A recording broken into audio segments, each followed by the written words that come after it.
Marcus Chen had been working aboard the Nexus Prime research station for 3 years when everything went wrong. The massive orbital facility housed scientists from 12 different alien species, all supposedly united in peaceful scientific research. Marcus was the only human among them, hand-picked by the Galactic Research Council for his expertise in quantum mechanics and his ability to think outside conventional parameters. The station orbited a dying star, harvesting its unique energy signatures for experiments that could revolutionize faster-than-light travel. Marcus had contributed more breakthrough discoveries in his short tenure than most species achieved in decades. His human brain, wired differently from his alien colleagues, saw patterns and solutions that escaped even the most brilliant Zephyrian mathematicians and Korth physicists. The trouble began during what should have been a routine energy calibration. Marcus was alone in Laboratory 7, deep in the station's research wing, when he stumbled upon something that made his blood run cold. Hidden within the quantum energy readings were data streams he wasn't supposed to see. The aliens weren't just studying the dying star's energy. They were weaponizing it. Dr. Veltar, the station's Zephyrian commander, had been secretly collaborating with several other species to develop a weapon capable of destroying entire solar systems. The energy they harvested could be compressed and launched at any star, causing it to go supernova within hours. Marcus realized with growing horror that Earth's sun was marked as the primary test target. The weapon was nearly complete. According to the stolen data, they planned to test it on Earth's solar system in just 72 hours. The human species would be wiped out, and their homeworld would become a lifeless rock floating in space.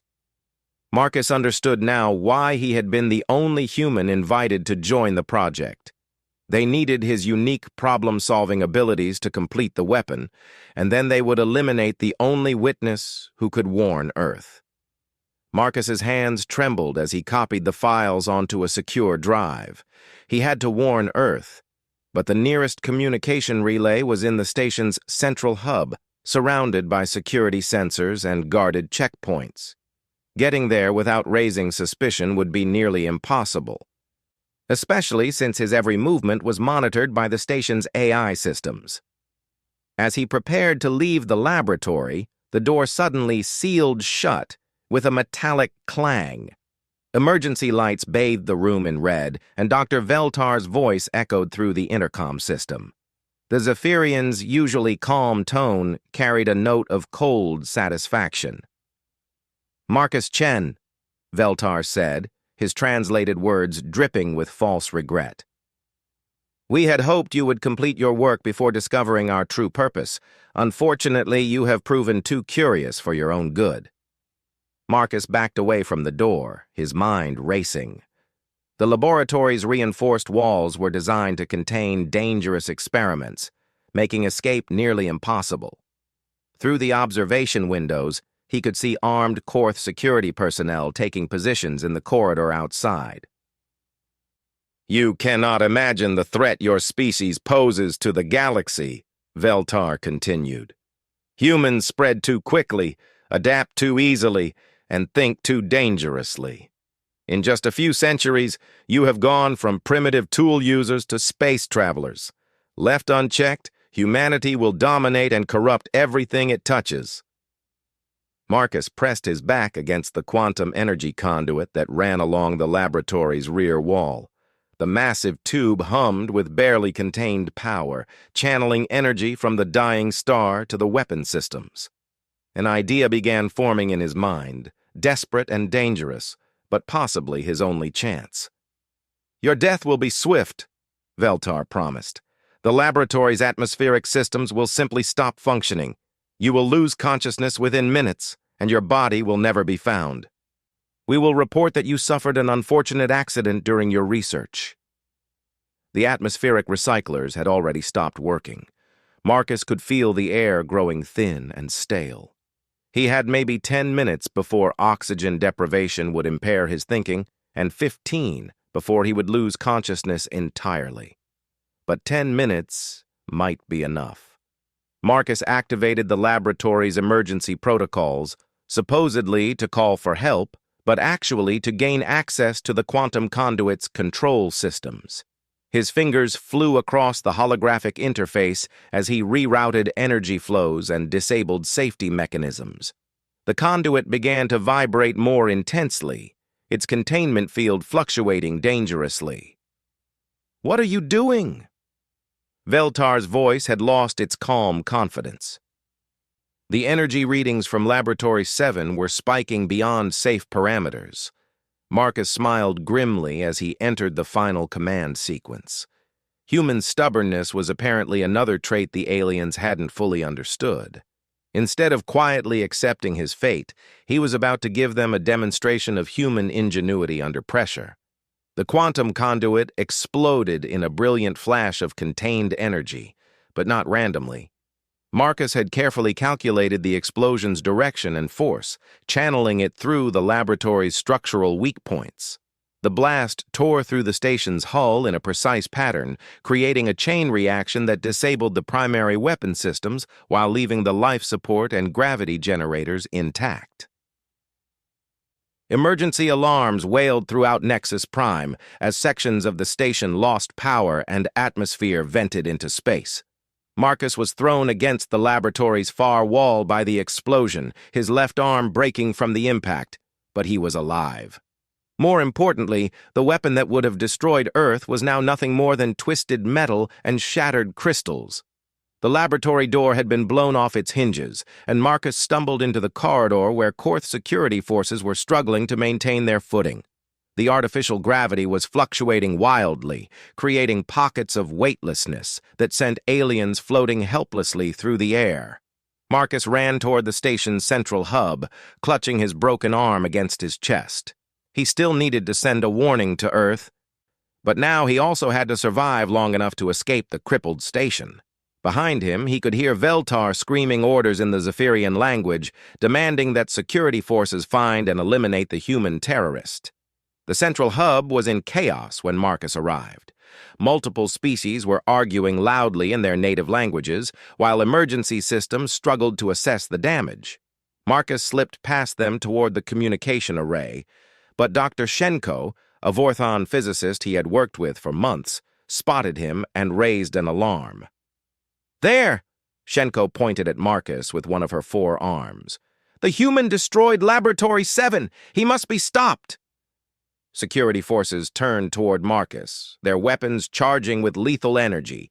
Marcus dove behind a control console as plasma bolts seared the air where he had been standing. The communication array was just 20 meters away, but it might as well have been on another planet. Marcus looked around desperately for another option. The central hub connected to every major system on the station, including the massive quantum engine that provided power for all their experiments. If he could reach the engine control systems, he might be able to do more than just send a warning. He might be able to ensure that this weapon technology never threatened anyone again. But first, he had to survive the next few minutes. Plasma fire was getting closer to his hiding spot, and he could hear the heavy footsteps of Korth warriors approaching from multiple directions. Marcus closed his eyes and tried to think like the human the aliens feared he was. Unpredictable. Dangerous. Willing to risk everything for the people he cared about. When he opened his eyes again, Marcus Chen was no longer just a trapped scientist. He was a human being fighting for the survival of his entire species, and he was about to show these aliens exactly why they should have been afraid. Marcus rolled out from behind the console and sprinted toward the quantum engine controls, drawing plasma fire away from the communication array. His broken arm screamed with pain, but adrenaline kept him moving. The Korth warriors were fast, but they weren't used to the erratic gravity fluctuations caused by his earlier sabotage. As he ran, Marcus grabbed a plasma cutter from an emergency repair kit. The tool wasn't designed as a weapon, but humans had been improvising deadly implements since the dawn of time. He spun around and fired the cutter at the nearest Korth warrior, slicing through the alien's weapon and sending him tumbling backward in the low gravity. "Stop him!" Veltar's voice echoed through the hub. He's heading for the engine core. Marcus reached the quantum engine controls and immediately began entering override codes. His 3 years on the station had given him administrative access to most systems, and the aliens apparently hadn't thought to revoke his privileges yet. The quantum engine's interface appeared before him in holographic detail, showing the massive power conduits that fed energy throughout Nexus Prime. Behind him, more security forces were arriving. Marcus could hear their heavy breathing and the whine of charging weapons. He had maybe 30 seconds before they would have a clear shot at him. 30 seconds to make sure the weapon technology died with this station. The quantum engine was a marvel of alien engineering, but it had one critical weakness that Marcus had noticed during his first week aboard the station. The power conduits were designed with multiple redundancies to prevent catastrophic failure, but those same redundancies could be turned against the system if someone knew how to create a cascade overload. Marcus's fingers flew across the controls, rerouting power flows and disabling safety mechanisms. The engine's harmonious hum began to change pitch, becoming more urgent and unstable. Warning messages flashed across the interface in 12 different alien languages, all essentially saying the same thing: imminent, catastrophic failure. "He's overloading the engine," Dr. Shenko screamed from somewhere behind him. "If it explodes, it will take half the station with it." That was exactly what Marcus intended. The weapon research data was stored in the station's central computer core, which was located near the quantum engine. When the engine went critical, it would vaporize all the research and make it impossible for the aliens to rebuild their weapon anytime soon. A plasma bolt singed the air next to Marcus's head, reminding him that he still had to survive long enough to complete his sabotage. He activated the engine's emergency lockdown procedures, which would prevent anyone from reversing his commands for at least 10 minutes. 10 minutes was more time than the engine would need to reach critical overload. Marcus turned away from the controls and found himself facing a semicircle of alien security forces. Korth warriors with their massive frames and natural armor, Zephyrian technicians with their delicate features and technological implants, even some Vorthon scientists who had abandoned their research to help hunt him down. All of them pointed weapons at the lone human who had just doomed their secret project. "You have no idea what you've done," Veltar said as he stepped through the crowd of security forces. The Zephyrian commander's usual calm had been replaced by barely controlled rage. That weapon could have brought order to a chaotic galaxy. Humans are not the only species that threatens galactic stability. Marcus laughed, surprising himself with how bitter it sounded. "You mean it could have made you the rulers of the galaxy? How convenient that humans happen to be your first target." "Humans are reckless and unpredictable," Dr. Shenko added, her forearms gesturing emphatically. "You've just proved it by sabotaging an entire research station. How many innocent scientists will die because of your actions?" "Innocent." Marcus shook his head. "You were planning to commit genocide against my entire species. There's nothing innocent about that." The quantum engine's pitch was rising steadily, and Marcus could feel vibrations in the deck plating beneath his feet. The overload was accelerating faster than he had calculated. Maybe they had 5 minutes instead of 10. Veltar raised his plasma rifle toward Marcus's chest. "Your sabotage has failed. We will evacuate the station and rebuild our weapon on another facility. Your death will only delay the inevitable." Marcus smiled and activated his personal communication device, the same one he had been using to record his research notes for the past 3 years. "Actually, I don't think you will." Before the aliens could react, Marcus transmitted everything. The recorded data from Laboratory 7, documentation of the weapon project, evidence of the planned attack on Earth, and a complete schematic of the quantum engine overload he had just initiated. All of it streamed toward the nearest communication relay, which would bounce the signal to every inhabited system in the galaxy. "What did you do?" Veltar demanded. "I sent proof of your conspiracy to everyone," Marcus replied. The Galactic Research Council, Earth's defense forces, and every member species of the Interstellar Federation. By tomorrow, every civilization in the galaxy will know that you tried to build a weapon of mass destruction and planned to use it for genocide. The aliens exchanged worried glances. The political implications of Marcus's broadcast would be devastating for their species. The Galactic Research Council would face complete dissolution, and the member species involved in the conspiracy would be subject to severe sanctions or even military intervention. Veltar's rifle trembled with rage. "You've doomed us all. The chaos that follows will tear the galaxy apart." "Maybe," Marcus agreed, "but my species will be alive to see it." The quantum engine's vibrations were becoming violent now, shaking the entire central hub. Emergency lighting flickered as power conduits throughout the station began to overload. The aliens realized they had only minutes to escape before the engine reached critical failure. "Fall back to the evacuation pods," Veltar ordered. His security forces began retreating toward the nearest escape routes, but they kept their weapons trained on Marcus. Marcus remained standing next to the engine controls, his broken arm hanging useless at his side. He had accomplished what he set out to do. Earth would be warned, the weapon technology would be destroyed, and the galaxy would learn the truth about the conspiracy. But he still had one more task to complete. As the aliens fled toward the evacuation bays, Marcus accessed the station's internal communication system. His voice echoed through every corridor and laboratory on Nexus Prime.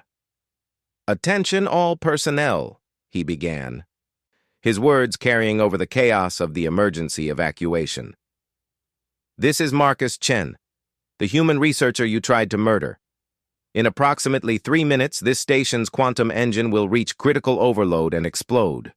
He paused, watching through the hub's observation windows as aliens ran desperately toward escape pods. "I want you to remember this moment," Marcus continued. "Remember that a single human, armed with nothing but his knowledge and his determination to protect his people, brought down your entire operation. Remember that humans don't surrender, even when we're outnumbered and outgunned. And remember that if you ever threaten Earth again, there will be more humans like me waiting to stop you." The engine's pitch had become a painful shriek, and cracks were appearing in the reinforced walls around the core. Marcus had perhaps 90 seconds before the explosion would consume the central hub, just enough time to reach Docking Bay 7, where he had noticed an experimental scout ship during his first week on the station.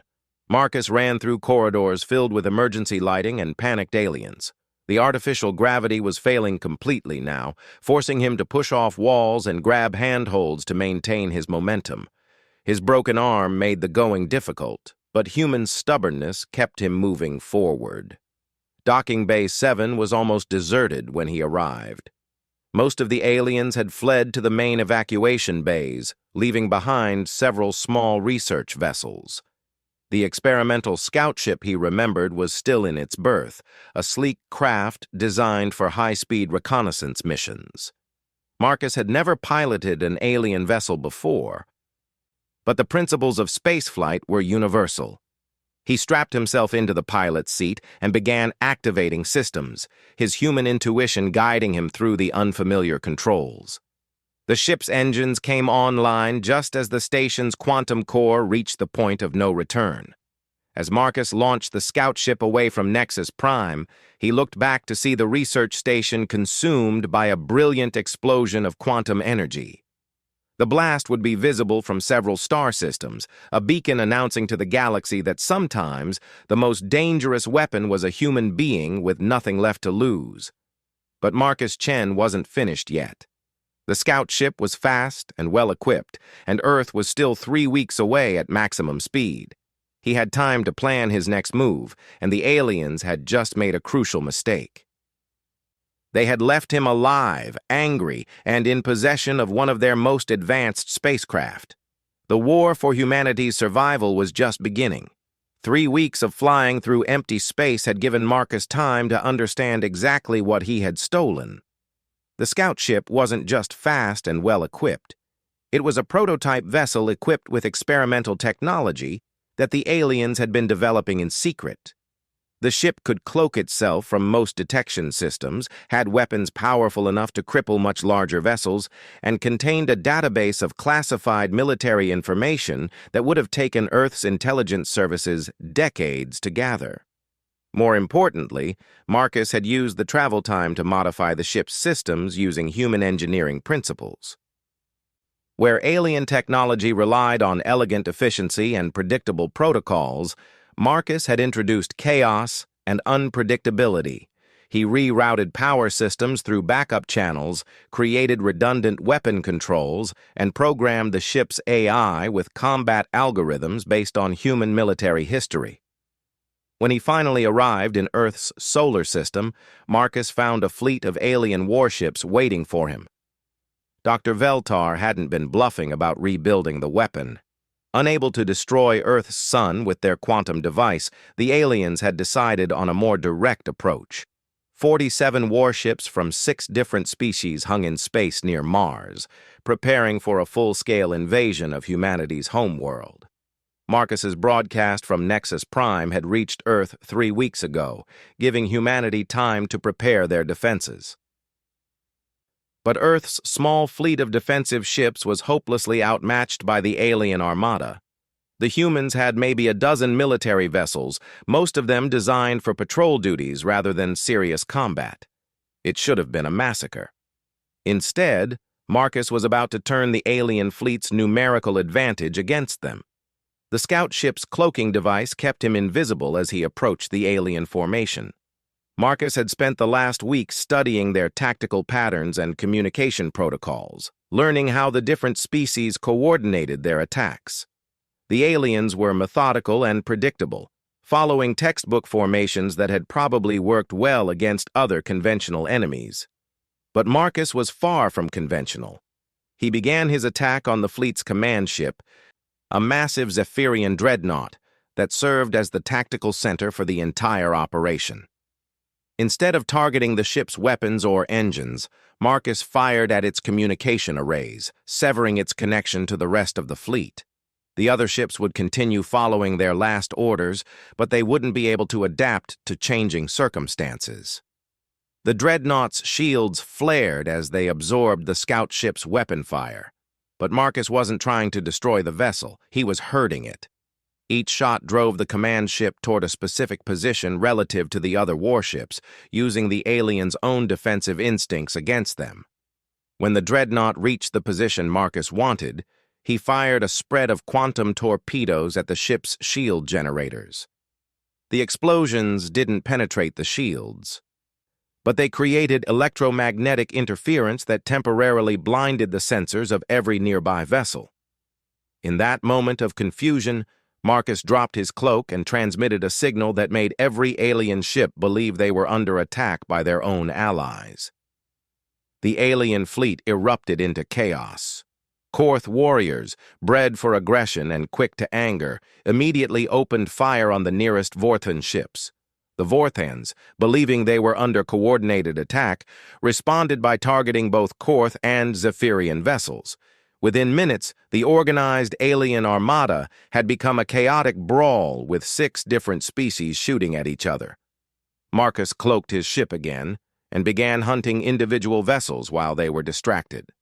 The scout ship's weapons had been designed for reconnaissance, not ship-to-ship combat, but Marcus had learned to use them creatively. He targeted sensor arrays to blind enemy ships, disabled weapon systems to remove them from the battle, and used precise shots to trigger catastrophic systems failures. A Korth heavy cruiser exploded when Marcus overloaded its plasma conduits. A Zephyrian destroyer lost power completely after he severed its main energy feeds. A Vorthan battleship began spinning wildly when he damaged its attitude control thrusters.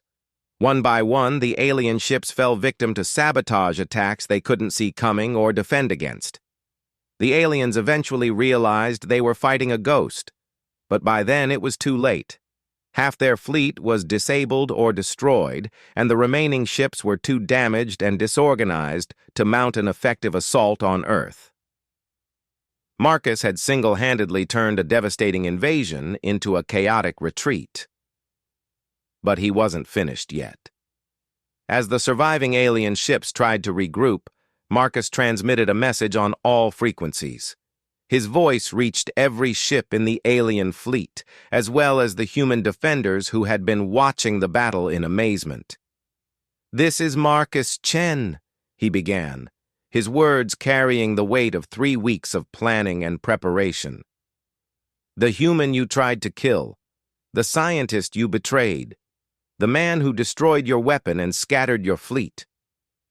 Through the scout ship's sensors, Marcus could see the alien ships hesitating, unsure whether to continue their retreat or try to hunt down the invisible enemy who had humiliated them. "I want to make something very clear," Marcus continued.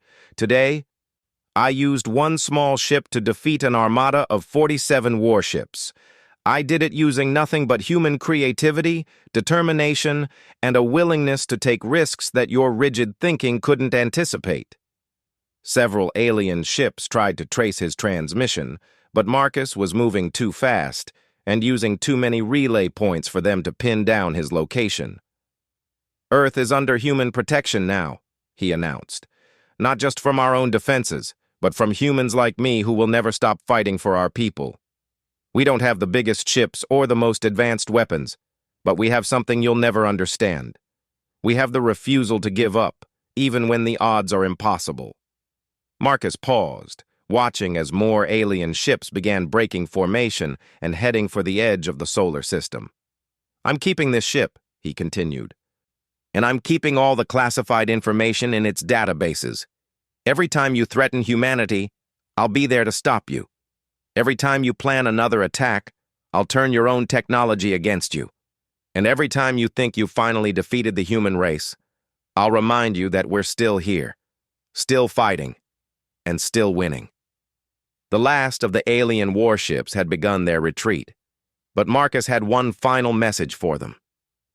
"Oh, and Dr. Veltar," he said, knowing the Zephyrian commander was probably listening from one of the fleeing ships.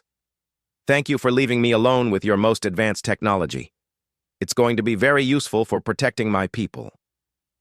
As the alien fleet disappeared into hyperspace, Marcus finally dropped his cloak and allowed the human defense forces to see him.